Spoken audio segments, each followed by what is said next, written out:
സാറേ ഷാറുഖ് ഖാനെ കാണിക്കും. ഉടനെ ഷാറുഖ് ഖാൻ കയ്യിൽ നിന്ന് പോയത് അതല്ല. അതെ, ഷാറുഖ് ഖാനെ കാണിക്കും. വേണ്ട, നിങ്ങൾ എന്നെ ട്രോൾ. എന്നെ ഞെട്ടിപ്പിച്ചു വരുന്നുണ്ടായിരുന്നു. ആ ചാറ്റ് ബോക്സിലുള്ള മുഴുവൻ പെമ്പിള്ളേരുടെ പേര് എഴുതിയിരിക്കാം. ഇത്രയുണ്ട്. അപ്പൊ ഇരുന്ന് ടൈപ്പ് ചെയ്തിരിക്കുന്ന മൊത്തം പെൺകുട്ടികളുടെ ലിസ്റ്റ് എടുത്ത് കോഴി പ്രോ.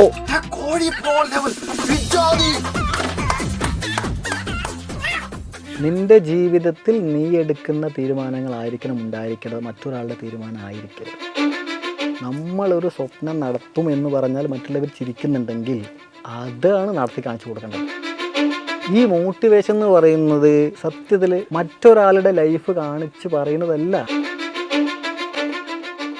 എനിക്ക് വിദ്യാഭ്യാസ കച്ചവടത്തിനോട് ഒരു താല്പര്യമില്ല. ഒരുപാട് പേര് കമൻറ്റ് ബോക്സിലൂടെ പറയുന്നുണ്ട് ഞങ്ങളെ കൊണ്ട് പറ്റുന്നില്ല. എൻ്റെ വാട്സപ്പ് നമ്പറിലോട്ട് മെസ്സേജ് പേഴ്സണലായിട്ട് അയച്ചിരുന്നു, സാർ ഇങ്ങനെയല്ല എനിക്ക് ബുദ്ധിമുട്ടുണ്ട്, സാറിന് ക്ലാസ്സും തരണ്ട, പക്ഷെ ഒന്ന് അറിയിച്ചു എന്ന് മാത്രമേ ഉള്ളൂ. പക്ഷേ എന്നെ അലട്ടിയ മറ്റൊരു പ്രശ്നം എന്ന് പറയുന്നത് എന്നോട് പറയാത്ത എത്ര പേരുണ്ടാവും.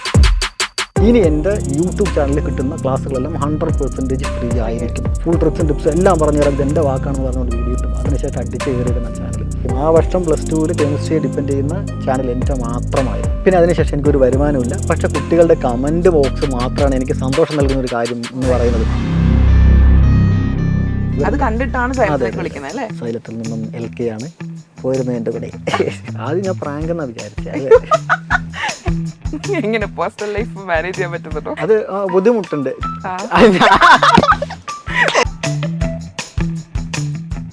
സാർ ഇങ്ങനെ എന്തോ പഠിപ്പിച്ചോണ്ടിരിക്കുകയാണ്, പെട്ടെന്ന് സാറേ ഷാറുഖ് ഖാനെ കാണിക്കും.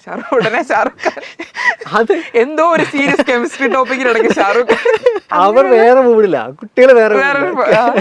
അപ്പൊ അവര് പെട്ടെന്ന് ചോദിക്കുമ്പോ തന്നെ ചെയ്തു കൊടുക്കും. ഷാറുഖ് ഖാൻ വേണോ, ഷാറുഖ് ഖാൻ വരും. കയ്യിൽ നിന്ന് പോയത് അതല്ല. പെട്ടെന്ന് ടോപ്പിക് എടുക്കുന്ന സമയത്ത് ഞാൻ തന്നെ വായിച്ചു പെട്ടെന്ന് റിയാക്ട് ചെയ്ത് പോകുന്ന കാര്യങ്ങൾ അതെല്ലാം തന്നെ. പക്ഷെ അങ്ങനെ ചെയ്യുമ്പോൾ നമ്മൾ പെട്ടെന്ന് പഠിപ്പിച്ചോണ്ടിരിക്കുന്നത് മറന്നുപോയില്ല. ഇല്ല, വീണ്ടും അത് ട്രാക്കിലോട്ട് എത്തണം. ചില സമയത്ത് ടോപ്പിക്ക് പഠിപ്പിച്ചുകൊണ്ടിരിക്കുന്ന സമയത്ത് ഇവർക്ക് അഡ്വൈസ് വല്ലതും വേണമെന്ന് പറഞ്ഞാൽ, മോട്ടിവേഷൻ വേണമെന്ന് പറഞ്ഞാൽ മോട്ടിവേഷൻ തരില്ല എന്ന് പറഞ്ഞുകൊണ്ട് തന്നെ കുറച്ച് നേരം മോട്ടിവേഷൻ കൊടുക്കും. കുറച്ച് നേരം പറഞ്ഞു സംഭവം അതാണ് മോട്ടിവേഷൻ. പിന്നെ ഈ ടോപ്പിലോട്ട് തിരിച്ചു വരണം. അപ്പൊ നമ്മൾ നേരത്തെ പറഞ്ഞിട്ട് പെട്ടെന്ന് ട്രാക്കിലോട്ട് കയറാൻ ശ്രമിക്കാറുണ്ട്. വരണം. ഇതൊക്കെ പറയുമ്പോ ഞാൻ ചോദിക്കാൻ വന്നൊരു കാര്യം, സത്യത്തിൽ എന്താണ്, സത്യത്തിൽ കെമിസ്ട്രിയിലാണോ? അത് പറയൂ, അതിനെ കുറിച്ച് രണ്ടു. അത് പലർക്കും അറിയാൻ സത്യമാണ്. അത് എന്നോടുകൂടി മണ്ണലിഞ്ഞ് പോകട്ടെ. അല്ല, ആക്ച്വലി അത് ഞാൻ MSc ഫിസിക്സ് ആണ്. ഫിസിക്സ് ആണ്. ഇതൊരു ഫിസിക്സ് അധ്യാപകനാകണ്ടാണ് സുഹൃത്തുക്കളെ. പക്ഷേ ഇതേപോലെ തന്നെ സാഹചര്യങ്ങൾ സമ്മർദ്ദം മൂലം തന്നെയാണ് നേരെ കെമിസ്ട്രിയിലോട്ട് വന്നത്. അത് ഞാൻ ആദ്യം പറഞ്ഞ ട്യൂഷനിൽ ആവശ്യമുണ്ടെന്ന് പറഞ്ഞില്ലേ, അവിടെ കെമിസ്ട്രി സാറായിരുന്നു. തൊട്ടടുത്ത സ്കൂളിൽ ആവശ്യമുണ്ട് എന്ന് പറഞ്ഞ കെമിസ്ട്രി സാറായിരുന്നു. ഞാൻ MSc ഫിസിക്സ് പഠിച്ചത് കൊണ്ട് തന്നെ മറ്റുള്ള കുറിച്ച് എനിക്ക് അറിയത്തില്ല. MSc ഫിസിക്സ് പഠിച്ചത് കൊണ്ട് തന്നെ കെമിസ്ട്രിയും ഫിസിക്സും മാത്സും എടുക്കാൻ എന്നെ കൊണ്ട് പറ്റും. ഞാൻ എൻ്റെ ട്യൂഷൻ സെൻറ്റർ ആരംഭിച്ച 2 വർഷങ്ങളിൽ ഞാൻ തന്നെയായിരുന്നു ഫിസിക്സും കെമിസ്ട്രിയും മാത്സും എടുത്തിരുന്നത്. +2 SLC +1 +2 3 ക്ലാസ്സിന് ഞാൻ തന്നെയാണ് എടുത്തിരുന്നത്. പിന്നെ കുറച്ചും കൂടെ ഇപ്പോൾ വയ്യാതായി. അപ്പോൾ സ്റ്റാഫിനെയൊക്കെ വെച്ചിട്ട് അങ്ങനെ അഡ്ജസ്റ്റ് ചെയ്തിരുന്നു. അപ്പോൾ ഇപ്പോൾ സൈലത്തിലേക്ക് ആവശ്യമായിട്ട് വന്നിട്ടുള്ളതും കെമിസ്ട്രിയുടെ അധ്യാപകനായിട്ടാണ്. അപ്പോൾ ഫിസിക്സിൻ്റെ ടച്ചെല്ലാം വിട്ട് നേരെ കെമിസ്ട്രിയിലോട്ട് കയറി. അതൊരു ഭയങ്കര, സത്യം പറഞ്ഞാൽ ഈ ചെറിയ എന്തെങ്കിലും ഒരു പ്രശ്നം അല്ലെങ്കിൽ ചെറിയ എന്തെങ്കിലും ഒരു ചലഞ്ചസ് വരുമ്പോഴത്തേക്ക് പെട്ടെന്ന് ഡൗൺ ആവുന്ന ഒരുപാട് പേരുണ്ട്. അങ്ങനെയുള്ള കുട്ടികൾക്ക് ഇതുപോലുള്ള ടീച്ചേഴ്സിനെ കിട്ടുമ്പോൾ എനിക്ക് തോന്നുന്നത് ഒരു ലൈഫ് ചേഞ്ചിങ് എക്സ്പീരിയൻസ് ആയിരിക്കും. അത് ക്ലാസ് എടുക്കുന്ന സമയത്ത് അവർ ചോദിക്കുന്ന ഒരു കാര്യമാണ് മോട്ടിവേഷൻ. ഈ മോട്ടിവേഷൻ എന്ന് പറയുന്നത് സത്യത്തിൽ മറ്റൊരാളുടെ ലൈഫ് കാണിച്ച് പറയുന്നതല്ല. എനിക്കതിനോട് താല്പര്യമില്ല. അതിനോട് എനിക്കൊരു ഇഷ്ടമില്ല. അത് ശരിയല്ലത്. മറ്റൊരാൾ അന്ന് അങ്ങനെ ചെയ്തിരുന്നു, ഇങ്ങനെയായിരുന്നു, അങ്ങനെയായി മാറി എന്നൊക്കെ പറഞ്ഞുകൊണ്ടുള്ളൊരു ചരിത്രം പറഞ്ഞുകൊണ്ടുള്ളൊരു മോട്ടിവേഷൻ കൊടുക്കുന്നുണ്ട്. ആ മോട്ടിവേഷൻ കൊടുത്തുകൊണ്ട് കഥ പോലെ കേട്ടിരിക്കാം. അതിനപ്പുറത്ത് പറയുന്ന ആളത് നേരിട്ട് അനുഭവിച്ചതാണെങ്കിലും ഞാൻ അവർക്ക് പറഞ്ഞു കൊടുക്കുകയാണ്, ഞാൻ നിന്നെ പോലെ ഇരിക്കുമ്പോൾ ഇങ്ങനെയൊക്കെ അനുഭവിച്ച് വന്നതാ, ഇപ്പം ഞാൻ ഇരിക്കുന്ന നില കണ്ടില്ലേ, ഞാൻ ഇങ്ങനെയായി മാറിയില്ലേ, എന്നെ കൊണ്ടും പറ്റും എന്ന് എനിക്ക് ധൈര്യത്തിൽ പറയാം, ഫയറോടുകൂടെ പറയാം. കാരണം ഞാൻ അനുഭവിച്ച് വന്നവനാണ്. ആ അനുഭവത്തിലൂടെ എനിക്ക് ആ കുട്ടികളോട് അത് ഷെയർ ചെയ്യാം. ഭയങ്കര ജെന്യുവനായിട്ട് ഇങ്ങനെ മാറാൻ സാധിക്കും. നീ ഇപ്പം തളർന്നിരിക്കേണ്ടതില്ല. കുറച്ച് ദിവസം കഴിഞ്ഞ് മൊത്തം സീനും മാറും. ഞാൻ ഈ കൊറോണയ്ക്ക് തൊട്ട് മുന്നത്തെ വർഷം വരെ 2017 വരെ 2018 വരെ ഇരുന്നിരിക്കുന്ന വീടെന്ന് പറഞ്ഞാൽ എൻ്റെ അച്ഛൻ്റെ വീടാണ്. കൂലിപ്പണിക്കാരനായ എൻ്റെ അച്ഛൻ ഉണ്ടാക്കിയത്. അപ്പോൾ എൻ്റെ അച്ഛനമ്മനെ കുറിച്ച് ഞാൻ പറയട്ടെ. അച്ഛൻ 4ാം ക്ലാസ് വരെ പഠിച്ചിട്ടുള്ളൂ, അമ്മ 6ാം ക്ലാസ് വരെ പഠിച്ചിട്ടുണ്ട്. എൻ്റെ അഹങ്കാരമൊന്നും അമ്മയ്ക്കില്ല. എങ്കിൽ പോലും തന്നെ 6, 4, 10 രണ്ടുപേരും കൂടെ SLC പാസ്സായി എന്ന് പറഞ്ഞിരിക്കുകയാണ്. 10 പാസ്സായി എന്ന് പറഞ്ഞിരിക്കുകയാണ്. അവർ അടിപൊളിയായിട്ട് ലൈഫ് കൊണ്ടുപോകാറുണ്ട്. അങ്ങോട്ടും ഇങ്ങോട്ടും ഭയങ്കര തർക്കങ്ങളൊക്കെ ആണെങ്കിലും ഭയങ്കര സ്നേഹമാണ്. അപ്പോൾ ആ വീട്ടിൻ്റെ പ്രത്യേകത, അച്ഛൻ കിട്ടിയ കൊട്ടാരമാണെങ്കിൽ പോലും കൊട്ടാരത്തിൻ്റെ പ്രത്യേകത, മഴ വന്നാൽ മഴ പുറത്തുള്ളതിനേക്കാൾ വെള്ളം വീടിനകത്തായിരിക്കും. അപ്പോൾ മഴ പെയ്യുന്ന സമയത്ത് ഓടിനടിയിലൂടെ ഇങ്ങനെ വെള്ളം ചോരുമ്പോൾ ഞങ്ങളുടെ പണി എന്ന് പറഞ്ഞാൽ ഹെവി ആയിട്ടുള്ള റെയിൻ വന്ന ചെറിയ ചെറിയ പാത്രങ്ങൾ ആ വെള്ളത്തിൽ ഓടിനടിയിൽ കൊണ്ട് വയ്ക്കുക, അല്ലെങ്കിൽ ഓട് ചെറുതായിട്ട് കോല് കൊണ്ട് അഡ്ജസ്റ്റ് ചെയ്യുക, ചാക്കി വിരിക്കുക. കിടക്കുമ്പോൾ രാത്രിയാണെങ്കിൽ രാത്രി മുഖത്തേക്കായിരിക്കും വെള്ളം വീഴുന്നുണ്ടായിരിക്കുക. അങ്ങനെയാണ്. അതിപ്പോൾ എനിക്ക് ഓർക്കുമ്പോൾ എനിക്ക് അറിയുന്നില്ല, ഞാൻ ജീവിച്ച് വന്നതുകൊണ്ട് ചിലപ്പോൾ ഇതൊന്നും തന്നെ അറിയാത്തവർക്ക് അയ്യോടാ എന്ന് ഫീൽ തോന്നുമായിരിക്കാം. പക്ഷേ ഞാൻ അനുഭവിച്ച് വന്നതുകൊണ്ട് എനിക്കത്ര ഇത് തോന്നുന്നില്ല. പക്ഷെ അങ്ങനെ ഇരിക്കുമ്പോൾ ആ ഒരു വീട്ടിൽ നിന്ന് ആ ഒരു സാഹചര്യത്തിൽ നിന്ന് പുറത്ത് വരണം. ഞാനിപ്പോൾ വെളിയിൽ ടൂറൊക്കെ പോകുകയെന്ന് പറഞ്ഞാൽ നല്ല ഹോട്ടലിലൊക്കെ റൂം എടുക്കാറുണ്ട് ഫ്രണ്ട്സ് എല്ലാവരും കൂടെ ചേർന്ന്. അപ്പോൾ എൻ്റെ അച്ഛനമ്മ അങ്ങനത്തെ ഒരു ലൈഫ് സ്റ്റൈൽ കണ്ടിട്ടില്ല. അവർക്ക് അങ്ങനത്തെ റൂമിൽ കിടക്കാനുള്ള ഉണ്ടായിട്ടില്ല. നല്ലൊരു ആഹാരം കഴിക്കാൻ അവരെ കൊണ്ട് പറ്റിയിട്ടില്ല. നല്ലൊരു സ്ഥലങ്ങളിൽ പോകാൻ അവരെ കൊണ്ട് പറ്റിയിട്ടില്ല. പക്ഷെ അതൊക്കെ ഉണ്ടാക്കി കൊടുക്കണം. അവർക്കും അത് അനുഭവിച്ചറിഞ്ഞു. ലോകം ഇങ്ങനെയും കൂടി ഉണ്ടെന്ന് അവർക്ക് കാണിച്ചു കൊടുക്കണം എന്നൊരു താല്പര്യം എനിക്ക് വല്ലാതെ ഉണ്ടായിട്ടുണ്ടായിരുന്നു. അപ്പോൾ അതിൽ നിന്നാണ് ഞാൻ എൻ്റെ സ്വന്തമായിട്ട് വീട് ഉണ്ടാക്കാനുള്ള ഇതിലോട്ട് കടക്കുന്നത്. എൻ്റെ സിഗ്നേച്ചർ ടൂറിസ്റ്റ് സെൻറ്റേഴ്സിൻ്റെ പേപ്പർ കിട്ടിയിട്ടു. അതും എനിക്ക് വേറൊരു വാശിയായിരുന്നു. എൻ്റെ അനിയൻ എന്നേക്കാൾ 3 വയസ്സ് ചെറുതാണ്. എങ്കിൽ പോലും തന്നെ അവൻ ഒരൊറ്റ വർഷം ഇരുന്ന് വാശി കൊണ്ടിരുന്ന് പഠിച്ച് അവൻ എന്താ പറയുക പോലീസ് കോൺസ്റ്റബിളായി, ഗവൺമെൻറ് ഉദ്യോഗസ്ഥനായി. എനിക്കില്ല, എനിക്ക് ജോലിയില്ല. അഞ്ജുവിനെ കല്യാണം കഴിക്കുകയും വേണം. സ്വന്തം കാലിൽ നിൽക്കാൻ കഴിവുള്ളവനാണെന്ന് കാണിച്ചു കൊടുക്കണം. അപ്പോൾ ഒരു വീട് കെട്ടണം. ഞാൻ വീട് കെട്ടുന്നു എന്ന് പറയുമ്പോൾ തന്നെ എൻ്റെ അച്ഛനും അമ്മയും അടക്കം എൻ്റെ ഫ്രണ്ട്സ് അടക്കം ചിരിച്ചു. നമ്മളൊരു സ്വപ്നം നടത്തും എന്ന് പറഞ്ഞാൽ മറ്റുള്ളവർ ചിരിക്കുന്നുണ്ടെങ്കിൽ അതാണ് നടത്തി കാണിച്ചു കൊടുക്കേണ്ടത്. അതാണ് മോട്ടിവേഷൻ. അതെ, അത് നടത്തി കാണിച്ചു കൊടുക്കണം. എന്തുകൊണ്ട് അവർ ചിരിച്ചു? നിന്നെ കൊണ്ടൊന്നും നടക്കില്ലടാ എന്ന് പറഞ്ഞുകൊണ്ട് ചിരിച്ചു. ആ കളിയാക്കൽ ചിരിക്കുന്ന മുന്നിലാണ് നമ്മളത് കാണിച്ചു കൊടുക്കേണ്ടത്. 2019 മൊത്തം വീടെല്ലാം ഉണ്ടാക്കി കഴിഞ്ഞ് സെറ്റാകുന്നത്. പിന്നെ ആ വീട്ടിൽ ഞങ്ങൾ പിള്ളേർ ഇരിക്കുന്നത്. പിന്നെ അതും കഴിഞ്ഞൊരു കാറും വാങ്ങിച്ചിട്ടേ കല്യാണം കഴിക്കുള്ളൂ എന്ന് വിചാരിച്ചു. കാറും വാങ്ങിച്ചിട്ടാണ് കല്യാണം കഴിച്ചത്. അതില് ഹണിമൂൺ പോയിട്ടേ ഉള്ളൂ. അത് കൊള്ളാം. അപ്പം ഇപ്പൊ കല്യാണം കഴിച്ചിട്ട് ഇപ്പം 2019 കല്യാണം, വീട് വെച്ചു, കാർ വാങ്ങിച്ചു, കല്യാണം കഴിച്ചു. ഇങ്ങനെ ഒരു ഗോൾ സെറ്റിംഗ് ആയിരുന്നു. ഇല്ല, ഞാൻ വീടും കെട്ടിക്കഴിഞ്ഞാൽ വീട്ടിലിങ്ങനെ കിടന്നിറങ്ങുമ്പോൾ പെട്ടെന്ന് നമ്മ വിളിച്ചിട്ടാണ് പറയുന്നത് 27 വയസ്സായി, ഇങ്ങനെ കിടന്ന കല്യാണം കഴിക്കണ്ടേ. അതാ ഞാൻ വിചാരിച്ചതേ ഇല്ല, അത് പെട്ടെന്ന് വിളിച്ച് കല്യാണം കഴിക്കേണ്ടത്. ഞാൻ വിചാരിച്ചതേ ഇല്ല, എന്റെ പ്ലാനിലേ ഇല്ല. അവള് സിവിൽ എഞ്ചിനീയറും കൂടിയാണ്. അപ്പോൾ വീടിന്റെ പ്ലാൻ അവള് തന്നെ ഉണ്ടാക്കണം എന്നുണ്ടായിരുന്നു. ആ വീടിന്റെ പ്ലാൻ അവളെ കൊണ്ട് ഉണ്ടാക്കിപ്പിക്കുന്നു പറഞ്ഞപ്പോൾ അവള് തന്നെ കളിയാക്കി. നടക്കുന്ന കാര്യം വല്ലതും പറയും ദാസേട്ടാ എന്ന് പറഞ്ഞ് കളിയാക്കി. അവള് തന്നെയാണ് വീട് പ്ലാൻ ചെയ്തത്. അത് മൊത്തം കെട്ടുന്നവരെല്ലാം അവളുണ്ടായിരുന്നു. ഈ മാനിഫെസ്റ്റ് ചെയ്യുന്നതിന്റെ ഒരു പവർ അല്ലേ ശരിക്കും, ഇതൊക്കെ നടന്നു. അതെ, ആ സമയത്ത് ഞാൻ ഇന്റർവ്യൂ ഇവിടെ പറഞ്ഞില്ലല്ലേ, ഈ ഇന്റർവ്യൂ ഞങ്ങളുടെ സ്വപ്നമായിരുന്നുള്ളത്. ആ പോയിന്റിലേക്ക് വന്നില്ല, എനിക്കറിയണം. കൊറോണ സമയത്ത് ഞങ്ങൾ ഓൺലൈനായിട്ട് ക്ലാസ്സുകൾ കൊടുക്കാൻ തുടങ്ങി. ട്യൂഷൻ കുട്ടികൾക്കും സ്കൂളിലുള്ള കുട്ടികൾക്കും ക്ലാസ് കൊടുക്കാൻ തുടങ്ങി. അപ്പോൾ അത് യൂട്യൂബിൽ ഇടാമെന്ന് പറഞ്ഞുകൊണ്ട് യൂട്യൂബിലിട്ടു. വരുമാനം വല്ലതും കിട്ടിയാലായി എന്ന് വിചാരിച്ചുകൊണ്ടിരിക്കുന്നതാണ്. അപ്പോൾ പ്രൈവറ്റ് സ്കൂൾ ആയതുകൊണ്ട് നമുക്ക് ഒരു വരുമാനം അതൊന്നും ഇല്ല, സ്കൂളിൽ നിന്ന് കാര്യമായിട്ട് കിട്ടുന്നില്ല, ട്യൂഷൻ പ്രോഗ്രാമും ഇല്ല, വീട്ടിൻ്റെ ലോണും അടയ്ക്കണം. അങ്ങനെയുള്ള സന്ദർഭത്തിൽ ഓൺലൈൻ ക്ലാസ് ഇട്ട് കൊടുത്താൽ അതൊന്നും വല്ല സബ്സ്ക്രൈബേഴ്സ് വ്യൂസൊക്കെ കൂട്ടിയിട്ട് അതൊന്നും വല്ല കാശ് കിട്ടുമെന്ന് വിചാരിച്ചിട്ടാണ് ക്ലാസ് ഇടാൻ തുടങ്ങിയത്. പക്ഷേ അതൊരു 5000 സബ്സ്ക്രൈബേഴ്സ് ആയപ്പോൾ ആ സമയത്ത് വരുമാനമൊന്നും കാര്യമായിട്ട് വരുന്നില്ല. അപ്പോൾ അവരോട് ഞാൻ പറഞ്ഞു, ക്ലാസ്സെല്ലാം എല്ലാവരും കാണുന്നുണ്ട്. അപ്പോൾ അവരോട് പറഞ്ഞത്, ഇനി എൻ്റെ ക്ലാസ്സുകൾ വേണമെന്നുണ്ടെങ്കിൽ നിങ്ങൾ എന്ത് ചെയ്യുക, ചെറിയൊരു ഫീസ് അടച്ചിട്ട് ഈ നമ്പറിലോട്ട് വാട്സപ്പ് ചെയ്തൊന്ന് ഫീസ് അടയ്ക്കുക, അവർക്ക് മൊത്തം ഞാൻ എൻ്റെ പേഴ്സണലായിട്ട് അയച്ചു തരാം എന്ന് പറഞ്ഞുകൊണ്ടൊരു വീഡിയോ ഇട്ടു. എനിക്ക് വേറെ വരുമാന മാർഗ്ഗം ഇല്ല, വേറെ ഒന്നും ചെയ്യാൻ എനിക്ക് അറിയത്തില്ല, ലോണും അടയ്ക്കണം, വീടും നോക്കണം, ഒന്നും തന്നെ എനിക്ക് അറിയത്തില്ല, കാശിന് ഒരു സോഴ്സ് നമ്മുടെ ഇല്ലല്ലോ. അപ്പോൾ അങ്ങനെ ഒരു ഓപ്ഷനാണ് വിട്ടപ്പോൾ ഒരുപാട് പേര് വന്ന നെഗറ്റീവ് കമൻറ്റ് എന്ന് പറഞ്ഞാൽ സാർക്ക് ഞാൻ ഗവൺമെന്റ് ഉദ്യോഗസ്ഥൻ വിചാരിച്ചുകൊണ്ടിരിക്കുന്നത്, ഗവൺമെന്റ് സ്കൂളിലെ സ്റ്റാഫ് ചെയ്യുമെന്ന് വിചാരിച്ചു. അപ്പോൾ ഗവൺമെന്റ് സ്കൂൾ സ്റ്റാഫ് ആയതുകൊണ്ട് തന്നെ അവിടെ നിന്ന് എന്തായാലും സാലറി കിട്ടുന്നുണ്ടല്ലോ എന്ന് വിചാരിച്ചുകൊണ്ട് സാർക്ക് എന്തിന് ഇത്രയും കാശിനോട് ഇത്ര ആർത്തി, ഞങ്ങൾ ഒരുപാട് പേര് ഇവിടെ കാശില്ലാതെ ഇരിക്കുന്നുണ്ട്, വിഷമത്തിൽ ഇരിക്കുന്നുണ്ട്, സാറേക്കാൾ ബുദ്ധിമുട്ടിൽ ഒരുപാട് പേരുണ്ട് എന്നൊക്കെ പറഞ്ഞ് കമൻറ്റ് ബോക്സിൽ നല്ലതായിരുന്നു. പക്ഷേ എനിക്ക് വിദ്യാഭ്യാസ കച്ചവടത്തിനോട് ഒരു താല്പര്യമില്ല. ഫീസ് ഇല്ലാതെ ഞാൻ ഒരുപാട് പേരെ പഠിപ്പിച്ചിട്ടുണ്ട്. ഇപ്പോൾ ട്യൂഷൻ സെൻ്ററിലാണെങ്കിൽ പോലും കുട്ടികൾ വന്നിട്ട് എന്നോട് പറയുകയാണെങ്കിൽ നീ ഇനി ഫീസ് അടയ്ക്കണ്ട, പക്ഷേ നീ ഫീസ് അടയ്ക്കാത്തത് ഒരാളും അറിയരുത് എന്ന് കൂടെ ഞാൻ അവരോട് പറയും. കാരണം അങ്ങനെ ഒരു സഹതാപത്തിൽ നിന്നെ ആരും നോക്കിക്കാണരുത്. മാത്രമല്ല ആ ഒരു ഫീസ് എനിക്ക് തരാതെ പഠിക്കാം എന്നുള്ളത് മറ്റുള്ളവർ അറിഞ്ഞാൽ അവരത് മുതലെടുക്കും. ചിലപ്പോൾ നുണ പറഞ്ഞുകൊണ്ട് തന്നെ എന്ത് ചെയ്യാം, ചൂഷണം ചെയ്യാം. അപ്പോൾ അങ്ങനെയൊന്നും ആരും അറിയരുത് എന്ന് പറഞ്ഞുകൊണ്ട് തന്നെ ഫീസ് ഇല്ലാതെ ഞാൻ ഒരുപാട് പേരെ പഠിപ്പിച്ചിട്ടുണ്ട്. അപ്പോൾ അങ്ങനെ എനിക്ക് നഷ്ടമുണ്ടാവരുതെന്ന് മാത്രമേ ഉള്ളൂ. ലാഭം കിട്ടിയില്ലെങ്കിലും കുഴപ്പമില്ല. ആ വിദ്യാഭ്യാസ കച്ചവടത്തിനോട് എനിക്കൊരു താല്പര്യമില്ല. ഏറ്റവും ലോവസ്റ്റ് ഫീസിൽ ഞാൻ അവിടെ പഠിപ്പിക്കുന്നത്. അന്നൊരു ദിവസം വൈകുന്നേരം തന്നെ ഞാൻ ഇങ്ങനെ ഒരു വീഡിയോ ഇട്ടു എന്ന് പറഞ്ഞാൽ അതിലെ നെഗറ്റീവ് കമൻറ്റുകളൊക്കെ വായർന്ന് ഭയങ്കര സങ്കടപ്പെട്ട് ബെഡിൽ കിടക്കുക. അപ്പോൾ എന്നെ വന്ന് ഭയങ്കരമായിട്ട് ആശ്വസിപ്പിച്ചത് അഞ്ജുവും അനിയനും അമ്മയും അച്ഛനും എല്ലായിരുന്നു. എടാ നിനക്ക് ഇതല്ലാതെ വേറൊരു വരുമാന മാർഗ്ഗമില്ല, നിനക്ക് ഇതല്ലാതെ വേറെ ഒന്നും അറിയില്ല, അപ്പോൾ കാശിന് ഇങ്ങനെ ഇല്ല, ഇതിന് എന്താ ചെയ്യുക എന്ന് പറഞ്ഞാൽ അവരെന്നെ സമാധാനിപ്പിച്ചു. ഉറപ്പായും ഫീസ് അടച്ച് അഡ്മിഷൻ എടുക്കും കുട്ടികളെന്ന് പറഞ്ഞിരുന്നു. അതുപോലെ തന്നെ ഫീസ് അടച്ച് അഡ്മിഷൻ എടുത്ത് കുറേ ആളുകളുണ്ട്. അങ്ങനെ ക്ലാസ് ഞാൻ 1 മാസത്തോളം വാട്സപ്പിലൂടെ വീഡിയോ എടുത്തുകൊണ്ട് വാട്സപ്പിലൂടെ എല്ലാവർക്കും ലിങ്ക് അയച്ചിട്ട് അങ്ങനെ ഷെയർ ചെയ്തിരുന്നു. പക്ഷേ ആ സമയത്തും എൻ്റെ മനസ്സിനെ ഭയങ്കരമായിട്ട് അലട്ടിയിരുന്നു. ഒരുപാട് പേര് കമൻറ്റ് ബോക്സിലൂടെ പറയുന്നുണ്ട് ഞങ്ങളെ കൊണ്ട് പറ്റുന്നില്ല, ഞങ്ങൾക്ക് ഇത്രയും നിസ്സഹായാവസ്ഥ ഉണ്ട് എന്നുള്ള അവരുടെ ബുദ്ധിമുട്ടുകൾ പറയുന്നുണ്ട്. അതിനപ്പുറത്ത് എൻ്റെ ആ വാട്സപ്പ് നമ്പറിലോട്ട് മെസ്സേജ് പേഴ്സണലായിട്ട് അയച്ചിരുന്നു. സാർ ഇങ്ങനെയല്ല, എനിക്ക് ബുദ്ധിമുട്ടുണ്ട് സാർ, എനിക്ക് ക്ലാസ്സും തരണ്ട, പക്ഷെ ഒന്ന് അറിയിച്ചു എന്ന് മാത്രമേ ഉള്ളൂ സാർ, ഞങ്ങളെക്കാൾ ബുദ്ധിമുട്ടിലായിരിക്കുമല്ലോ സാർ എന്ന് പറഞ്ഞുകൊണ്ട് എന്നെ സമാധാനിപ്പിക്കും. അങ്ങനെയുള്ള മെസ്സേജുകൾ വാട്സപ്പിലൊക്കെ വന്നപ്പോൾ അങ്ങനെ എന്നോട് നേരിട്ട് പറഞ്ഞ വിദ്യാർത്ഥികൾക്ക് എല്ലാവർക്കും ഞാൻ ഫ്രീ ആയിട്ട് തന്നെയാണ് എൻ്റെ ക്ലാസ്സുകൾ കൊടുത്തിരുന്നത്. അങ്ങനെ പക്ഷേ എന്നെ അലട്ടിയ മറ്റൊരു പ്രശ്നം എന്ന് പറയുന്നത്, എന്നോട് പറയാത്ത എത്ര പേരുണ്ടാവും. ഇങ്ങനെ എന്നോട് പറഞ്ഞവരുണ്ട്. കേൾക്കുന്ന സമയത്ത് ഇപ്പോൾ ഒരാൾക്ക് അച്ഛനുണ്ടായിരുന്നില്ല, വേറൊരാൾ അച്ഛൻ വയ്യാതെ കിടക്കുകയാണ്, അമ്മ അടുത്ത വീട്ടിൽ പോയി പാത്രം കഴുകിയിട്ട് ഉണ്ടാക്കുന്ന കാശ് കൊണ്ടാണ് ഇവനെ പഠിപ്പിക്കുന്നത്. അങ്ങനെ ഇപ്പോൾ ഒരാൾക്ക് അച്ഛനും അമ്മയില്ലാത്തത് കൊണ്ട് തന്നെ അവരുടെ അമ്മാവനാണ് പഠിപ്പിക്കുന്നത്, അവരോട് കാശ് ചോദിക്കാൻ ബുദ്ധിമുട്ടുണ്ട്. ഇങ്ങനെ കുറേ കാര്യങ്ങൾ പറഞ്ഞുകൊണ്ടിരിക്കത്തില്ല. ഇങ്ങനെ എന്നോട് പറഞ്ഞ ആളുകൾ ഓക്കെ, ഇങ്ങനെ പറയാത്ത എത്ര പേരുണ്ടാവും, അതും ഈ കൊറോണ സമയത്ത്. ഈ സമയത്ത് ഞാൻ മുതലെടുക്കേണ്ടത്. അപ്പോൾ എന്നേക്കാൾ ബുദ്ധിമുട്ടുന്ന ഒരുപാട് പേരുണ്ട്. അപ്പോൾ ഇതിന് വേണ്ടി, വിദ്യാഭ്യാസത്തിന് വേണ്ടി എന്ത് ചെയ്യരുത്, അവരിനി ഒരാളുടെ മുന്നിലും ഫീസ് അടച്ച് പഠിക്കാൻ നിൽക്കരുത്, എന്നോടും ഫീസ് ഇല്ലാത്തതുകൊണ്ട് പഠിക്കാതിരിക്കരുത് എന്ന് പറഞ്ഞുകൊണ്ട് തന്നെ ഞാനൊരു വീഡിയോ ചെയ്തു. ഇനി എൻ്റെ യൂട്യൂബ് ചാനലിൽ കിട്ടുന്ന ക്ലാസ്സുകളെല്ലാം 100% ഫ്രീ ആയിരിക്കും. ധൈര്യമായിട്ട് സബ്സ്ക്രൈബ് ചെയ്തോ. ഇനിയുള്ള ക്ലാസ്സുകൾ +2 ഫുൾ കെമിസ്ട്രി അവസാനത്തെ പ്രാക്ടിക്കൽ എക്സാം വരെ എല്ലാം ഫ്രീ ആയിരിക്കും. ഫുൾ ട്രിക്സും ടിപ്സും എല്ലാം പറഞ്ഞുതരാം. ഇതെൻ്റെ വാക്കാണെന്ന് പറഞ്ഞുകൊണ്ട് വീഡിയോ ഇട്ടും അതിനുശേഷം അടിച്ച് കയറിയതാണ് ആ ചാനൽ.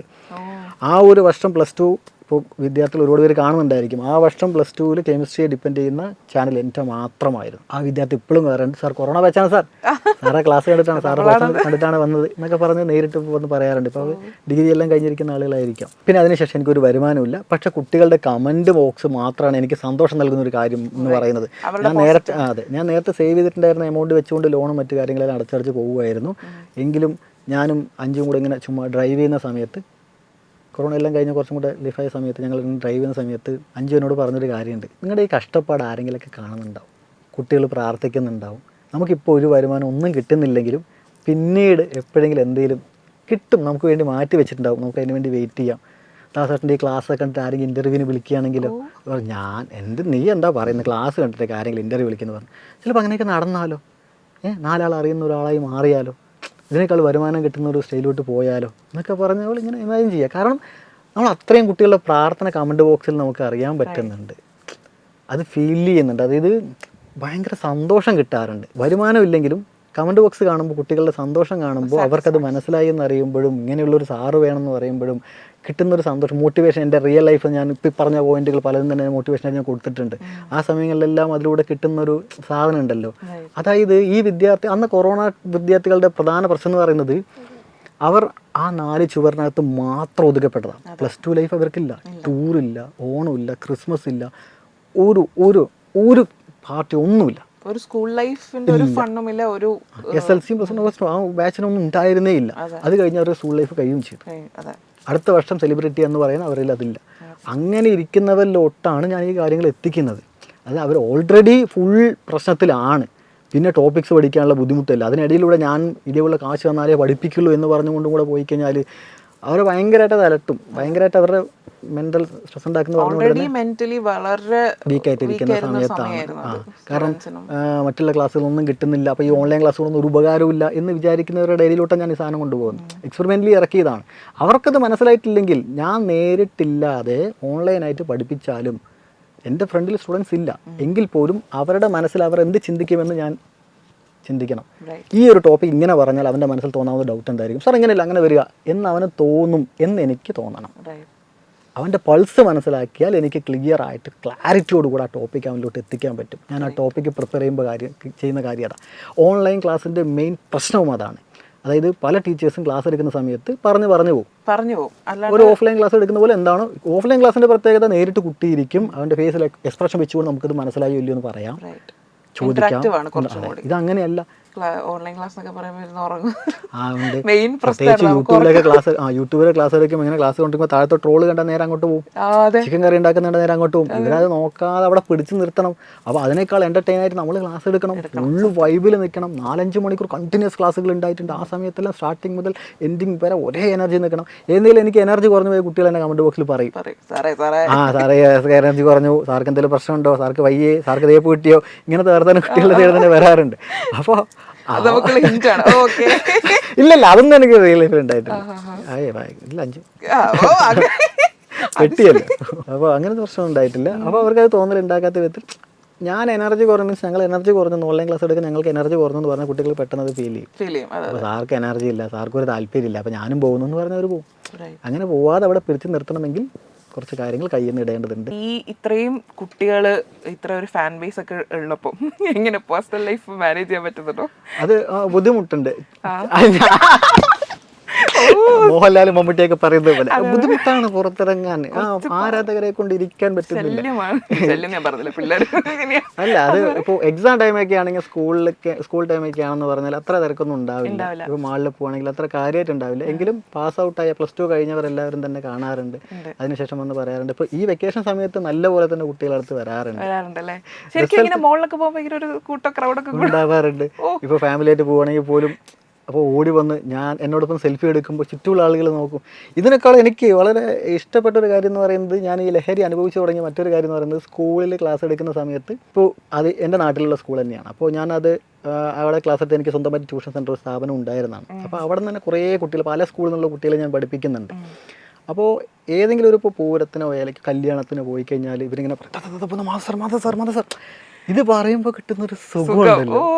അതായത് ഇയാളോ സാറോ എന്ന് പറയുന്ന സാധനം അവർക്കത് ഇമാജിൻ ചെയ്യാൻ പറ്റുന്നില്ല. ഇങ്ങനെയൊക്കെ ഒരാൾ സാറോ, അതായത് ഫിസിക്കൽ അപ്പിയറൻസ് വെച്ചുകൊണ്ട് പറ്റുന്നില്ല. അത് കേൾക്കുമ്പോൾ ഉണ്ടാകുന്നൊരു സുഖമുണ്ട്. അതിന്റെ വേറൊരു വേർഷനാണിത്. ഓൺലൈനിൽ എടുക്കുന്നതിലൂടെ ഒരുപാട് പേര്. അപ്പൊ ഈ ലൈവിൽ ഇത്രയും സ്റ്റുഡൻസിനെ മാനേജ് ചെയ്യുമ്പോൾ ഏറ്റവും വലിയ ചലഞ്ച് എന്താണ്? ഒന്നാമത് അവരുടെ എല്ലാം കമന്റ് വായിച്ച് റിപ്ലൈ കൊടുക്കുക എന്നുള്ളൊരു ടാസ്ക്. ഡൗട്ട് ചോദിച്ചാൽ ആൻസർ പറയാൻ പറ്റാത്ത അവസ്ഥ ഉണ്ടാവാറുണ്ട്. പിന്നെ അതിനിടയിൽ വല്ലതും കിട്ടുന്നത്, എത്ര തന്നെ പോസിറ്റീവ് കമന്റുകൾ വന്നാലും നമുക്ക് പെട്ടെന്ന് ക്ലിക്ക് ആവുന്ന നെഗറ്റീവ് കമന്റ്. സാറേ മതി ക്ലാസ് ഇറക്ക് അങ്ങനെ വല്ലതും പറയുന്നുണ്ടായിരിക്കും. ഇയാൾ ആരാ എന്ന് പറയുന്ന കമന്റുകൾ ഉണ്ടായിരിക്കും. അതായത് സ്റ്റുഡൻ്റ് ആയാലും അല്ല നമുക്ക് അറിയത്തില്ല, പക്ഷെ ഇടയിൽ കയറി വരുമ്പോൾ അങ്ങനെ കുറച്ച് നെഗറ്റീവ് കമന്റ് കാണാറുണ്ട്. സാർ സംസാരിച്ചാൽ മതി ക്ലാസ് എടുക്കൂ എന്നൊക്കെ അവരുടെ ടെൻഷൻ കൊണ്ട് പറയുന്നതാണ്. പക്ഷെ അതെല്ലാം തന്നെ ഞാൻ വായിച്ച് തിരിച്ച് കൗണ്ടർ അടിച്ച് അവരെയും കയ്യിലെടുക്കാൻ ഞാൻ മാക്സിമം ശ്രമിക്കാറുണ്ട്. ഇപ്പം ഈ സൈലത്തിൽ വന്നിട്ട് ഇപ്പൊ എത്ര നാളായി? 3 വർഷം. 3 വർഷം. അതും ഈ നമ്മുടെ യൂട്യൂബ് ചാനലിലെ ക്ലാസ്സുകൾ ഇട്ടുകൊണ്ടിരിക്കുന്ന സമയത്ത് തന്നെയാണ് അത് കണ്ടിട്ടാണ് സൈലത്തിലേക്ക് വിളിക്കുന്നത് അല്ലേ? സൈലത്തിലെ ക്ലാസ്സുകൾ, എൻ്റെ ക്ലാസ്സുകൾ കാണാറുണ്ടായിരുന്നു. അവിടെ വ്യൂ കൗണ്ടും അവിടെ കമൻറ്റും ലൈക്സും എല്ലാം നോക്കാറുണ്ടായിരുന്നു. നല്ലപോലെ തന്നെ ഒബ്സർവ് ചെയ്തിട്ട് എങ്ങനെയാ ഇവനെ മാത്രം എങ്ങനെ കിട്ടുന്നത്, അതല്ല ഞാൻ അവിടെ പോയിട്ട് അറിയുന്നത്. അപ്പോൾ എന്നെ നല്ലപോലെ തന്നെ കുറേ ദിവസം ഇരുന്ന് നോക്കിയതിന് ശേഷമാണ് വിളിക്കുന്നത്, ഡയറക്ടർ വിളിക്കുന്നത്. സൈലത്തിൽ നിന്നും LK ആണ് പോയിരുന്നത് എൻ്റെ കൂടെ. അപ്പോൾ ഞാൻ ആക്ച്വലി സൈലത്തിന്റെ പരസ്യം കാണുന്നത് മമ്മൂട്ടിയുടെ പരസ്യമാണ്. മമ്മൂട്ടി ഒരു പരസ്യത്തിൽ അഭിനയിക്കുന്നു പറയുമ്പോൾ തന്നെ നമ്മൾ നോക്കാറുണ്ട്. മമ്മൂട്ടിയൊക്കെ ഒരു പരസ്യത്തിൽ എന്ന് പറയുമ്പോൾ തന്നെ പ്രത്യേകം ശ്രദ്ധിക്കാറുണ്ട്. അങ്ങനെ ശ്രദ്ധിച്ചൊരു സ്ഥാപനമായിരുന്നു സൈലം എന്ന് പറയുന്നത്. അപ്പോൾ അതിൽ അയാൾ ശ്രദ്ധിച്ചുകൊണ്ട് അങ്ങനെ എൻ്റെ മനസ്സിൽ അതുണ്ട്. എൻട്രൻസ് ഓറിയന്റഡ് ആയതുകൊണ്ട് തന്നെ നമുക്ക് പിന്നെ കാര്യത്തിൽ പെട്ടെന്ന് സ്ട്രൈക്ക് ചെയ്യുമെങ്കിലും അതിന് ഒന്നും ഓർത്തിരുന്നില്ല, അതങ്ങനെ വിട്ടിരുന്നു. പക്ഷെ സൈലത്തിൽ LK വിളിച്ചപ്പോൾ തന്നെ സൈലം കേട്ടു എന്ന് പറയുമ്പോൾ തന്നെ നമുക്ക് പെട്ടെന്ന് ഓർത്തെടുക്കാൻ പറ്റും. അതെ, ആദ്യം ഞാൻ പ്രാങ്ക് എന്നാ വിചാരിച്ചത്. അല്ലയോ വലിയ ആളുകളാണെങ്കിൽ പോലും പ്രാങ്ക് ചെയ്യാനാണ് വിളിക്കുന്നതെന്ന് വിചാരിച്ചു. സ്ഥാപനത്തിലോട്ട് കയറി ചെന്ന് അവരോട് നേരിട്ട് സംസാരിച്ച് സാലറിയും ഫിക്സ് ചെയ്തപ്പോഴാണ് വിശ്വാസമായി അങ്ങനെയല്ലേ. അപ്പം ഈ സൈലത്തിലെ ഒരു ജേർണി ഇപ്പം എങ്ങനെയാണ് ലൈഫ് ചേഞ്ച് ചെയ്തേക്കുന്നത്? ഭയങ്കരം എന്ന് പറഞ്ഞാൽ ഭയങ്കരമായിട്ട്.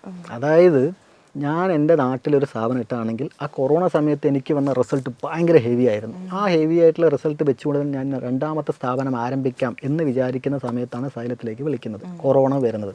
കൊറോണ വന്നില്ലെങ്കിൽ ഞാൻ അടുത്തൊരു ബ്രാഞ്ച് ഇട്ടേനെ. അപ്പോഴും സൈലത്തിൻ്റെ കോൾ വന്നിരുന്നെങ്കിൽ ഞാൻ പോവില്ല. കാരണം എൻ്റെ നാട്ടിലിരിക്കാനാണ് എനിക്കിഷ്ടം. എൻ്റെ തത്തമകൾക്ക് എൻ്റെ നാട്ടിലിരിക്കാനാണ് എനിക്കിഷ്ടം. വെളിയിൽ, കാരണം എൻ്റെ നാട്ടിലെ പിള്ളേരെ പഠിപ്പിക്കാതെ ഞാൻ വേറെ പിള്ളേരെ പോയി നോക്കിയിട്ട് അത് എൻ്റെ നാട്ടിലെ പിള്ളേരെ ആദ്യം ഞാൻ നോക്കണം. ആദ്യം അവർക്ക് വേണ്ട കാര്യങ്ങളെല്ലാം ചെയ്ത് കൊടുത്തതിന് ശേഷം ഞാൻ പുറത്തോട്ട് കിടക്കാം എന്നാണ് എൻ്റെ മനസ്സിലുണ്ടായിരുന്നത് തോട്ടെന്ന് പറഞ്ഞു. ഇപ്പോൾ ഞാൻ സൈലത്തിൽ പോയത് കൊണ്ട് അറ്റ് എ ടൈം എൻ്റെ നാട്ടിലെ പിള്ളേരെ മാത്രമല്ല കേരളത്തിലെ മുഴുവൻ പിള്ളേരെ ഞാൻ പഠിപ്പിക്കുന്നുണ്ട്. അറ്റ് എ ടൈം ഇരുന്ന് ക്ലാസ് കാണുന്ന അപ്പുറത്ത് അവർ പിന്നീടാണെങ്കിൽ ഇരുന്ന് കാണുന്നുണ്ട്. മുഴുവൻ വിദ്യാർത്ഥികൾ എൻ്റെ ക്ലാസ് കാണുന്നുണ്ട് എന്നുള്ളത് മറ്റുള്ള പ്ലാറ്റ്ഫോമിൽ അഡ്മിഷൻ എടുത്തവർ പോലും എൻ്റെ ക്ലാസ്സുകൾ വന്ന് പല സ്കൂളിലെ ടീച്ചേഴ്സും എൻ്റെ ക്ലാസ് കണ്ടിട്ട് പ്രിപ്പയർഡ് ആവാറുണ്ട് എന്നുള്ള കാര്യമില്ല എന്നോട് ഷെയർ ചെയ്യാറുണ്ട്. ടീച്ചേഴ്സ് പറയാറുണ്ട്. ടീച്ചേഴ്സ് വാട്സപ്പ് ഇൻസ്റ്റയിൽ മെസ്സേജ് അയക്കാറുണ്ട്. സാറെ ക്ലാസ് കാണാറുണ്ട്, കണ്ടിട്ടാണ് പ്രിപ്പയർ ആകുന്നത്, പല ടോപ്പിക്ക് ഡൗട്ട് വന്നാൽ കയറി നോക്കാറുണ്ട്, എങ്ങനെയാണ് ഇത്ര ഇൻട്രസ്റ്റിംഗ് ആയിട്ട് എടുക്കാൻ പറ്റുന്നത്, ക്ലാസ് കാണാതെ ഹെഡ്സെറ്റ് മാത്രം വെച്ച് കേൾക്കുമ്പോൾ പോലും എനിക്കത് മനസ്സിലാവുന്നു എന്നൊക്കെ പറഞ്ഞിട്ടുള്ള കാര്യങ്ങൾ കേൾക്കുമ്പോൾ ഭയങ്കര സന്തോഷമാണ്. ഇപ്പം ഈ കുട്ടികൾ ഇങ്ങനെ പല എന്താ പറയുക പല മെൻ്റലി കുറേ സ്ട്രഗിൾസ് ഒക്കെ അനുഭവിക്കുന്ന ഒരുപാട് കുട്ടികളുണ്ടാവുമല്ലോ. അങ്ങനെയുള്ള സ്റ്റുഡൻസ് ഒക്കെ വന്നിട്ട് സാറിൻ്റെ അടുത്ത് ഇങ്ങനെ അപ്രോച്ച് ചെയ്യുമ്പോൾ ചിലതൊക്കെ കേൾക്കുമ്പോൾ നമുക്ക് തന്നെ ഇതിൽ ഞാൻ എന്താ പറയുക എന്ന് പതറി നിൽക്കുന്ന ഒരു സിറ്റുവേഷൻ ഒക്കെ ഉണ്ടാവാറില്ലേ ടീച്ചേഴ്സ്? എനിക്ക് ഇതുവരെ അത് ഉണ്ടായിട്ടില്ല. എന്നോടിപ്പോൾ അവർ ഭയങ്കരമായിട്ടുള്ള വീട്ടിലെ പ്രശ്നങ്ങളും വീട്ടിലുള്ളവരും ടീച്ചേഴ്സും എല്ലാം അവഗണിക്കുന്ന കാര്യങ്ങളെല്ലാം അവരെന്ത് തെറ്റ് ചെയ്തു അതെനിക്ക് അറിയേണ്ടതില്ല. ബട്ട് ഇപ്പോൾ അവരുടെ സിറ്റുവേഷൻ എന്താണ് അത് മാത്രം ഞാൻ കേട്ടാൽ മതി. കാരണം നീ എന്ത് ചെയ്തത് കൊണ്ടാണ് അവരങ്ങനെ ചെയ്തത് ഇങ്ങനെ പറഞ്ഞു, ഇതൊന്നും എൻ്റെ പ്രശ്നമല്ല. എന്ത് തെറ്റ് ചെയ്തിട്ടാണെങ്കിലും പോലും ഇപ്പം അവർക്ക് മറ്റൊരാളോടും അത് പറയാൻ പറ്റാത്തതുകൊണ്ടാണ് എൻ്റെ അടുത്ത് വന്ന് പറയുന്നത്. ഞാൻ അവരോട് സംസാരിച്ചിട്ട് പോലുമില്ല. ഞാൻ എങ്ങനെ റിയാക്ട് ചെയ്യുന്നറിയില്ല. എൻ്റെ മെസ്സേജ് അവരുടെ മെസ്സേജ് ഞാൻ റിപ്ലൈ ചെയ്യുമോ എന്നും അവർക്കറിയില്ല. എങ്കിലും അവർ ഒരു ലോഡ് മെസ്സേജ് അയക്കാറുണ്ട്, ചിലപ്പോൾ ഒരു വോയിസ് അയക്കാറുണ്ട്. ആ വോയിസ് ഞാൻ ഇരുന്ന് കേൾക്കും. കാരണം ആ കൊച്ചത് ഒരാളോടെങ്കിലും പറയണമെന്ന് താല്പര്യപ്പെടുന്നുണ്ട്. തിരിച്ച് വേണമെന്ന് വെച്ചാൽ അപ്പോൾ നമ്മൾ അപ്പോൾ തെറ്റുകൾ എന്താണെന്ന് ഞാൻ ചോദിക്കത്തില്ല. ഇപ്പോൾ അനുഭവിക്കുന്ന സിറ്റുവേഷൻ എന്താണോ അത് അവർക്ക് പറഞ്ഞ് മനസ്സിലാക്കി കൊടുത്തുകൊണ്ട് ഇന്നത്തെ ദിവസവും കടന്നു പോകും. നിനക്ക് തീർച്ചയായും നല്ലൊരു ഇതുണ്ടാവും, കൂടെ ഞങ്ങളുണ്ട്, അങ്ങനെയുണ്ടെന്നൊക്കെ പറഞ്ഞ് നല്ല ഡയലോഗ് വോയിസ് അങ്ങോട്ട് അയക്കാറുണ്ട്, ടൈപ്പ് ചെയ്ത് അയക്കാറുണ്ട്. പക്ഷേ ഞാൻ പറഞ്ഞ സിമ്പിളായിട്ടുള്ള വേർഡ്സ് ആയിരിക്കും, പക്ഷെ അതൊരു വായിച്ചെടുക്കുന്ന മീനിങ്ങും വായിച്ചെടുക്കുന്ന കാര്യവും വേറെ റേഞ്ചിലായിരിക്കും. കാരണം അവരുടെ മനസ്സിൽ കാരണം മാധവ് സാർ റിപ്ലൈ തന്നു, മാധവ് സാർ എൻ്റെ പ്രശ്നം കേട്ടു, ഫുൾ വോയിസ് ഇരുന്ന് കേട്ടു, ആൾ എനിക്ക് റിപ്ലൈ തരാൻ വേണ്ടി സമയം കണ്ടെത്തി, സാർ എൻ്റെ കൂടെ ഉണ്ട്. ഇങ്ങനെ പല തോട്ട്സാണ് അവരുടെ മനസ്സിൽ വരുന്നത്. എനിക്കൊരു 2 മിനിറ്റിനുള്ളിൽ ഒരു കേൾക്കാനും തിരിച്ചു റിപ്ലൈ കൊടുക്കാനും അത്ര സമയം എനിക്ക് പോകുന്നുള്ളൂ. പക്ഷേ എനിക്ക് 1000 അല്ലെങ്കിൽ 10,000 പേരിൽ ഒരാൾ, പക്ഷെ അവർ നോക്കിക്കാണുന്നത് അങ്ങനെയല്ല. അതുകൊണ്ട് തന്നെ ഞാൻ പറയുന്ന ചെറിയ കാര്യം പോലും അവർക്ക് വൻ മാറ്റങ്ങൾ ഉണ്ടാക്കത്തക്ക രീതിയിൽ പോസിറ്റീവ് എനർജിയാണ് അവർക്ക് കിട്ടുന്നത്. അപ്പോൾ അത് ഞാൻ മാക്സിമം എന്ത് ചെയ്യാറുണ്ട്, അത് എല്ലാവർക്കും കൊടുക്കാൻ ശ്രമിക്കാറുണ്ട്. എന്ത് പ്രശ്നം ഉണ്ടെങ്കിലും സൊല്യൂഷൻ ഉണ്ട് എന്നുള്ള രീതിക്ക് തന്നെ കൊടുക്കും. ലൈവ് ഒക്കെ പോകുമ്പോഴേ ഒബ്വിയസ്ലി എല്ലാവരുടെ കമന്റ്സ് ആണ് അത് ഏറ്റവും ഇൻട്രസ്റ്റിംഗ് ആയിട്ടുള്ള പോർഷൻ എന്ന് പറഞ്ഞത്. അത് കണ്ട് ഭയങ്കര ചിരിച്ചു പോയ കമന്റ്സ് എന്തെങ്കിലും കേട്ടോ? മിക്കതും അങ്ങനെ തന്നെയാണ്. എനിക്ക് ഇഷ്ടപ്പെട്ടൊരു കമന്റ് ഉണ്ട്. ആക്ച്വലി കമന്റ് എന്താണെന്ന് പറയാൻ പറ്റത്തില്ല, പറയാൻ കിട്ടുന്നില്ല. അത്ര അല്ല, വലിയ കമന്റാ. വലിയ കമന്റ് പറഞ്ഞാൽ ചില ആളുകൾ ഹായ് അമ്മു ഉണ്ടോ ചില സാധനമുണ്ട്. അതായത് ഇങ്ങനെ ഇവര് പറഞ്ഞോണ്ടിരിക്കുക ഹായ് അശ്വതി അച്ചു. ഞാൻ പറയണ്ട അശ്വതി അച്ചു എന്നുള്ളൊരു അക്കൗണ്ടേ ഇല്ല, അതൊക്കെ ഫേക്കാണ്. നീ അങ്ങനെയാണ് അപ്പുറത്തുനിന്നും മെസ്സേജ് അയക്കുന്നതും പോയാണ്, നീയും പോയാണ്, നടക്കൂല. അങ്ങനെ കുറേ കമന്റ് വരുന്നതിനിടയ്ക്ക് ഇപ്പോൾ പെൺകുട്ടികളെ പ്രത്യേകം പേരടിച്ച് വെച്ച് ഹായ് എന്ന് പറയും. എന്നെ ഞെട്ടിപ്പിച്ച് ഓരോരുത്തരുണ്ടായിരുന്നു. അതിൻ്റെ പേരെനിക്ക് ഓർക്കുന്നില്ല. ബട്ട് ആ ചാറ്റ് ബോക്സിലുള്ള മുഴുവൻ പെൺപിള്ളേരുടെ പേര് എഴുതിയിരിക്കുക. ചാറ്റ് ബോക്സിൽ മുഴുവൻ അശ്വതി കുറേ കുട്ടികളുടെ പേര്, അത് റീൽസിലെങ്ങാനുണ്ട്, വൈറലായിട്ട് ഉണ്ട്. അത് മുഴുവൻ ഇത്രയുണ്ട്. അപ്പോൾ ഇരുന്ന് ടൈപ്പ് ചെയ്തിരിക്കുന്ന മൊത്തം പെൺകുട്ടികളുടെ ലിസ്റ്റ് എടുത്ത് ഇരുന്ന് ടൈപ്പ് ചെയ്തിട്ട് അയച്ചിരിക്കുക. അതെനിക്ക് ഞാൻ പറഞ്ഞു കോഴി പ്രോ ലെവൽ ഒന്നും പറയാല്ല, സല്യൂട്ട് കൊടുത്തു നമ്മളവനെ. അവൻ ചുമ്മാതിരുന്ന് എന്തെങ്കിലും കാണിച്ച് ഫ്ലഡിങ് കാണിച്ച് പോകുന്നവനല്ല, അവൻ നന്നായിരുന്നു വർക്ക് ചെയ്യാറ്. ആ വർക്കിൻ്റെ ഒരു 10% ഇരുന്ന് പഠിപ്പിൽ കാണിച്ചാൽ എന്തെങ്കിലും മാർക്ക് കിട്ടി പോയാൽ ആ കമന്റ് ഇട്ട കുട്ടി ഇത് കാണുന്നുണ്ടോ? പക്ഷെ അവനൊരിപ്പോ ഒരു പ്രൗഡ് മൊമെന്റ് ആയിരിക്കും. നിങ്ങൾ ആരെങ്കിലും കുറിച്ച് ഇന്റർവ്യൂല് പറഞ്ഞില്ല എന്നെ കുറിച്ച് ഈ ചൂടാവേണ്ട സമയങ്ങളിലെ എങ്ങനെയാ അത് ചൂടാവെന്ന് പറഞ്ഞാൽ നമ്മളൊരു കാര്യം കഷ്ടപ്പെട്ട് പറഞ്ഞു കൊടുക്കുകയായിരിക്കും. ഒന്നാമത്തെ തന്നെ ചിലപ്പോൾ ചോദിക്കും സാർ ഒന്നുകൂടെ പറയാമോ? ഒന്നാമത് ലൈവാണ്. ചില ആൾക്ക് അത് മനസ്സിലായിട്ടുണ്ടായിരിക്കും. ഒന്നുകൂടെ പറയാമെന്ന് പറയുമ്പോൾ സാറ് വീണ്ടും പറഞ്ഞിട്ട് ബോറടിക്കുന്നു പറഞ്ഞിട്ട് ഇറങ്ങി പോയേക്കാം. അപ്പോൾ ഞാൻ അവരോട് പറയുന്ന കാര്യം ലൈവാണ്, ഒരു 10 സെക്കൻഡ് ബാക്ക് അടിച്ച് തിരിച്ച് വന്ന് വീണ്ടും ഞാൻ ഇത് പറയുന്ന പോലെ കേൾക്കാം. ലൈവ് അങ്ങനെയല്ല, യൂട്യൂബിൽ വീഡിയോ അങ്ങനെ ആയിരിക്കില്ല, ഒരു 10 സെക്കൻഡ് ബാക്ക് അടിക്കുക, തിരിച്ച് അതുപോലെ തന്നെ കേട്ടാൽ ഞാൻ ഒരു തവണ പറയുന്നത് കേൾക്കാമല്ലോ. അങ്ങനെ കേട്ടിട്ട് വരും എന്നുള്ള കാര്യം പറയാറുണ്ട്. അപ്പോൾ ഏത് ടീച്ചറും ഞാൻ എത്ര തവണ വേണേലും പറഞ്ഞു തരാം, കുഴപ്പമില്ല, ചോദിക്കൂ എന്ന് പറയും. രണ്ടാമത്തെ തവണ ചോദിച്ചാൽ നമുക്ക് ദേഷ്യം വരും. അതുള്ളതാണ്. നമ്മുടെ മുഖം ഇത് പബ്ലിക്കലി നമുക്ക് കാണിക്കാൻ പറ്റില്ല. അപ്പോൾ നമ്മൾ രസകരമായ രീതിക്ക് എന്ത് ഒന്നിൽ പറഞ്ഞു കൊടുക്കും, കാരണം ആവശ്യമുള്ളത് കൊണ്ട് എനിക്ക് തന്നെ തോന്നും അത് അവർക്ക് എത്തിയിട്ടില്ല, അതുകൊണ്ടാണ് ചോദിക്കുന്നുള്ളത് തോന്നാം. ചില ആൾക്കാരുണ്ട് ശ്രദ്ധിക്കാതെ ചിലപ്പോൾ അപ്പോൾ കയറി വന്നിട്ട് എന്ത് ചെയ്യും, സാർ ഒന്നുകൂടെ പറയൂ എന്നൊക്കെ പറഞ്ഞാൽ നമുക്കത് മനസ്സിലാവും. അപ്പോൾ അങ്ങനെയുള്ളവരോട് ഞാൻ തിരിച്ചങ്ങോട്ടേക്ക് ട്രോളുന്ന മറ്റു കാര്യങ്ങളുണ്ടായിരിക്കും. ദേഷ്യം പിടിപ്പിക്കുന്നതെന്ന് പറയുന്നത് ഫ്ലേർട്ട് ചെയ്യുമ്പോഴാണ്, ഹെവി ആയിട്ട് ഫ്ലേർട്ട് ചെയ്യുമ്പോൾ അത് ഓക്കെ വേണം. അത് അല്ല അവർ തമ്മിൽ, എന്നോടല്ല, എന്നോട് ആരെന്ത് പറയാം. സാറിൻ്റെ ഷർട്ട് സൂപ്പറായിട്ടുണ്ട്, സാർ എന്നെ കാണാൻ നന്നായിട്ടുണ്ട്, സാറിൻ്റെ മുടി കൊള്ളാം, ഇങ്ങനെയുള്ള കുറച്ച് കാര്യങ്ങൾ, സാർ കല്യാണം കഴിഞ്ഞോ, ഇങ്ങനെയുള്ള കാര്യങ്ങളൊക്കെ മാത്രമാണ് അങ്ങനെ വരുന്ന കമൻറ്റുകൾ. അല്ലാതെ അവർ തമ്മിൽ എന്താ പറയുക, ഈ കമന്റ് ബോക്സിൽ വന്നിരുന്ന് അങ്ങോട്ടും ഇങ്ങോട്ടും ഫ്ലർട്ട് ചെയ്യും. അത് എങ്ങനെ അത് സംഭവം എനിക്ക് ഇനിയും മനസ്സിലായില്ല. കാരണം ഇത്രയും വിദ്യാർത്ഥികൾ ക്ലാസ് കണ്ടുകൊണ്ടിരിക്കവേ ഈ ഒരാൾ റിപ്ലൈ കൊടുക്കുന്നു, മറ്റൊരാൾ ചോദ്യം ചോദിക്കുന്നു. ഒരാൾ ചോദ്യം ചോദിച്ചാൽ ആ ചോദ്യം ആ ഓപ്പോസിറ്റ് ആൾ കാണണ്ടേ, കണ്ടിട്ട് കറക്റ്റായിട്ട് പൊയ്ക്കൊണ്ടിരിക്കില്ല. ഇതിന് ഇടയ്ക്ക് കറക്റ്റ് റിപ്ലൈ കൊടുക്കുന്നു, അതിന് അടുത്ത ആളെ റിപ്ലൈ കൊടുക്കുന്നു. അതെങ്ങനെ അവരെ കൊണ്ട് സാധിക്കുന്നു എന്നുള്ളതിന് എനിക്ക് മനസ്സിലായിട്ടില്ല. അതിനുള്ള ഒരു ടൈമിങ്ങും സിങ്കും ഒക്കെ. ഇത് ടൈപ്പ് ചെയ്തിരുമ്പോൾ വീട്ടുകാരത്തെ വിചാരിക്കുക, ആൻസർ ഇടുന്നു, ഡൗട്ട് ചോദിക്കുന്നു, എൻ്റെ മോൻ കൊള്ളാം, ഇവിടെ മോനെ ഇവിടെ കോഴിത്തര കാണിക്കുന്നു, ഇതൊക്കെ വേണം കിട്ടാൻ മതിട്ടോ. ഇല്ലല്ല ഇതൊക്കെ എന്തായാലും ഇപ്പം നിലവില് സാർ ഇപ്പം സൈലത്തിന്റെ സ്റ്റുഡൻസ് മാത്രമാണോ അതോ സ്വന്തം വേറെ? ഇല്ല, ഞാൻ സ്വന്തമായ സ്ഥാപനം ഉണ്ടായിരുന്നു, അത് ഞാൻ പറഞ്ഞിരുന്നല്ലോ. അത് ഞാൻ സൈലത്തിൽ വന്നതിന് ശേഷം കൊറോണയ്ക്ക് ശേഷം 1 വർഷം 2 വർഷം അടച്ചിരിക്കുകയായിരുന്നു. അതിനുശേഷം ഉണ്ടായിരുന്ന 1 വർഷത്തിൽ ഞാൻ അവിടെയുള്ള ബെഞ്ച് ഡെസ്കെല്ലാം ഞാൻ ആദ്യം പറഞ്ഞൊരു ദൈവം ഉണ്ടായിരുന്നു, സക്കീറാണ്. സക്കീറിന് സ്വന്തമായിട്ട് സ്കൂളുണ്ട്. അപ്പോൾ സ്കൂളിലോട്ട് എൻ്റെ ബെഞ്ച് ഡെസ്കെല്ലാം തന്നെ ഞാൻ ഡൊണേറ്റ് ചെയ്തു. കാരണം കാര്യമായിട്ട് എൻ്റെ നിന്ന് ഫീസൊന്നും വാങ്ങാതെ, മീൻസ് വാടകയൊന്നും വാങ്ങാതെ എന്നെ സപ്പോർട്ട് ചെയ്ത ഒരാളാണ്. അപ്പോൾ എന്നെ കൊണ്ട് പറ്റുന്ന സഹായം നിലയ്ക്ക് മുഴുവൻ ബെഞ്ച് ഡെസ്കുകളെല്ലാം 15 ഒരു 18-20 ഒന്നും ഉണ്ടായിരുന്നു ജോലി, അത് മുഴുവനായിട്ട് തന്നെ ഞാൻ അത് കൊടുത്തു. ഇപ്പം നിലവിൽ സ്ഥാപനമില്ല, റീസ്റ്റാർട്ട് ചെയ്യണം. പക്ഷേ റീസ്റ്റാർട്ട് ചെയ്യുമ്പോൾ ഭയങ്കര ഗംഭീരമായി തന്നെ ആരംഭിക്കണമെന്നുണ്ട്. റീസ്റ്റാർട്ട് പ്ലാൻ ഒക്കെ ഉണ്ട്? തീർച്ചയായും ഉണ്ട്. അത് ഭയങ്കര മാസമായിട്ട് തന്നെ തുടങ്ങണം. ഒരു സാധാരണ ഒരു ട്യൂഷൻ സെൻ്ററിന് അപ്പുറത്ത് എൻ്റെ നാട്ടിലെ വിദ്യാർത്ഥികൾ ഇതുവരെ നേരിട്ട് അനുഭവിച്ചറിയാത്ത ഒരു ഇൻഫ്രാസ്ട്രക്ചറിലുമായിട്ടായിരിക്കണം എനിക്ക് ആ സ്ഥാപനം ആരംഭിക്കേണ്ടത്. അതും കുറഞ്ഞ ഫീസിൽ. അത് ഞാൻ കൊടുത്തിരിക്കും, അഫോർഡബിൾ ആയിട്ട് എല്ലാവർക്കും പറ്റുന്ന പോലെ അത് ഞാൻ കൊടുത്തിരിക്കും. വേറെ എല്ലാ ട്യൂഷൻ സെൻ്ററിലും കിട്ടുന്ന അതേ വാടക തന്നെയായിരിക്കും, അതേ ഫീസ് തന്നെയായിരിക്കും. പക്ഷേ ഇവിടെ കിട്ടുന്ന ക്ലാസ്സുകളും ഇരിക്കുന്ന ക്ലാസ് റൂം തന്നെ വളരെ ഡിഫറൻ്റ് ആയിരിക്കും. ഞാൻ എവിടെയെങ്കിലും പോയിട്ട് ഞാൻ വിചാരിച്ചിരിക്കുന്ന കാര്യം, ഇപ്പോൾ ഞാൻ എൻ്റെ സ്ഥാപനം ആരംഭിച്ചതെന്ന് വിചാരിച്ചിരിക്കുന്ന കാര്യം, കുട്ടികൾക്ക് എന്നാ കഴിയുന്ന വിധത്തിലുള്ള മാക്സിമം സഹായം അവർ പഠിക്കുന്ന സമയത്ത് ചെയ്തു കൊടുക്കുക. അവർ പിന്നീട് ഒരു ജോലിയിലിരിക്കുമ്പോൾ, ഒരു പൊസിഷനിലിരിക്കുമ്പോൾ ഞാൻ അവിടെ കുറച്ച് വയസ്സായിട്ട് കയറിച്ചിരും, മാധവ് സാർ വരൂ എന്ന്, സാർ എന്നെ പഠിപ്പിച്ചിട്ടുണ്ട് എന്ന് പറഞ്ഞൊരു എന്നെ അങ്ങനെ സ്വീകരിക്കുകയാണെങ്കിൽ, എന്നെ ഒന്ന് സഹായിക്കുകയാണെങ്കിൽ അതിന് മതി. ഇപ്പോൾ ഞാൻ കഴിഞ്ഞ ദിവസം ഒരു പരിപാടിക്ക് പോയപ്പോൾ അങ്ങനെ ഉണ്ടായി. അതായത് ദൂരത്തുനിന്ന് കണ്ടിട്ട് സൈലത്തിലെ സാറല്ലേ എന്ന് പറഞ്ഞ് ഓടി വരുന്ന വിദ്യാർത്ഥികളുണ്ട്. അവരുടെ സ്നേഹം മതി. അത് വിദ്യാർത്ഥികളായിരിക്കുമ്പോഴാണ്. അവരൊരു പൊസിഷനിലേക്ക് ഇരിക്കുമ്പോൾ നമ്മളെ ഒരു ഭയങ്കരമായിട്ട് സ്വീകരിക്കുകയാണെങ്കിൽ അത് വളരെ സന്തോഷം ഉണ്ടാക്കുന്നത്. അപ്പം ഇപ്പം സാറിൻ്റെ ഇൻ്റർവ്യൂ ഒക്കെ കാണുന്ന കുട്ടികൾ ഒരുപാട് പേരുണ്ടാവും, സാറിൻ്റെ ക്ലാസ് കണ്ടിട്ടില്ലാത്ത ആൾക്കാരും ഉണ്ടാവുമല്ലോ. അപ്പോൾ ആ കുട്ടികൾക്കൊക്കെ ആയിട്ട് എന്തായിരിക്കും ഒരു വൺ വേർഡ് ഓഫ് തോട്ട്? എനിക്ക് അവരോട് പറയാനുള്ള കാര്യം എന്ന് പറയുന്നത്, നിൻ്റെ ജീവിതത്തിൽ നീ എടുക്കുന്ന തീരുമാനങ്ങളായിരിക്കണം ഉണ്ടായിരിക്കേണ്ടത്, മറ്റൊരാളുടെ തീരുമാനം ആയിരിക്കരുത്. അതിപ്പോൾ ഒരു കരിയർ ആണെങ്കിലും ശരി, കോഴ്സാണെങ്കിലും ശരി, ഈവൻ ഒരു പാർട്ട്ണർ ആണെങ്കിലും ശരി, എന്താണെങ്കിലും ആരാണെങ്കിലും നിൻ്റെ തീരുമാനമായിരിക്കണം, മറ്റൊരാളുടെ മേൽ പഴിയിടരുത് എന്ന് മാത്രമേ എനിക്ക് അവരോട് പറയാനുള്ളത്. പിന്നെ എല്ലാവരും പോയ വഴിയെ പോകരുത്, യുണീക്കായിട്ട് ചിന്തിക്കുക, വ്യത്യസ്തമായിട്ട് തന്നെ ചിന്തിക്കുക. നീ എടുക്കുന്ന ഫീൽഡിൽ നീ ഭയങ്കര ബ്രൈറ്റ് ആവുക. എൻ്റെ എക്സ്പീരിയൻസിലൂടെ എനിക്ക് അതൊക്കെയാണ് പറയാനുള്ളത്. വണ്ടർഫുൾ.